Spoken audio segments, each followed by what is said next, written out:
You're probably thinking, oh God, why is he reviewing another issue of this awful Satan Son comic that he hates enormously?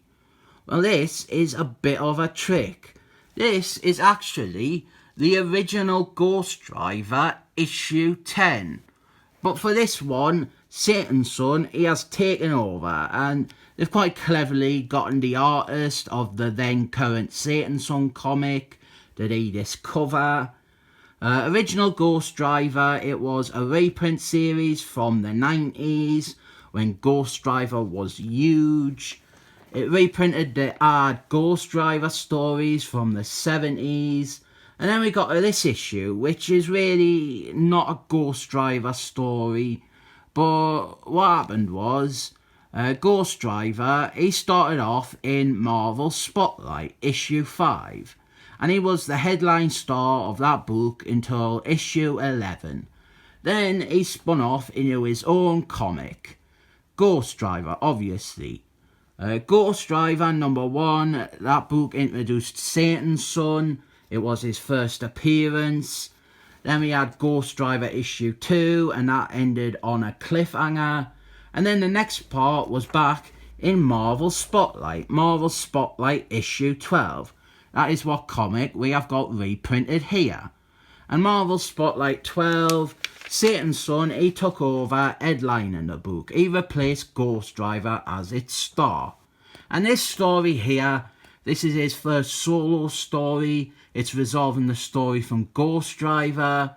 It's quite confusing really, but this issue does a fairly decent job of standing by itself. It's our first real proper look at Satan Son. He was only ever like a subplot with brief appearances in the first 2 issues of Ghost Driver. And this is written by Gary Ghost Driver, who created both Satan Son and Ghost Driver. There are a few ideas that were quickly gotten rid of when it comes to Satan Son. Like we have got a Jekyll and Hyde situation with him and his personalities. There's like when he's normal, when he's just regular Daimon Satan Son. And then there's when he's Satan Son. And really they abandoned that like 2 issues in. I think you can look at this as like maybe him trying to deny or disassociate that side of him. But the story is Satan, he has possessed a Native American girl. Her family, they called in Satan Son to perform an exorcist. But then Satan kidnapped the girl and Ghost Driver as well. And now Satan Son, he is gonna go to hell to free them. Then we've got a little subplot here from Ghost Driver. His supporting cast. It's really written as if it is just another Ghost Driver issue, but without Ghost Driver. Very odd. And this makes Satan Son, well, in the classic Marvel mold, we have got a character as dark as the son of Satan, and it's told through the medium of superheroics. I really like it. He's doing a Bella Luigi impression up there. Here he's fighting some bikers who kidnap Ghost Driver's girlfriend. Then he goes to hell to confront his dad, and it's a very intense confrontation.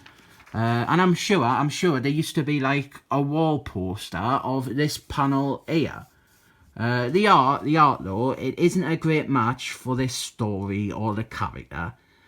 Really, it's not that good. But yeah, the big set piece for this issue is Satan Son fighting his dad and freeing Ghost Driver and the Native American girl from his clutches. And we end on a weird note, really, with the comic insisting that Satan Son is a jerk and self-interested and as cold as his father, when it seems a bit uncalled for.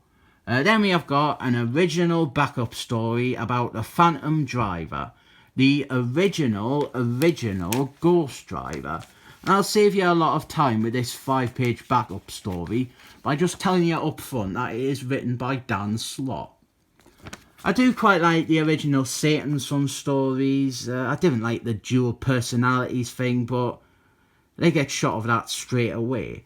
And instead we just have like a good superhero character with an enormous eye concept hung around him and loads of potential. I rate this 7 thumbs up.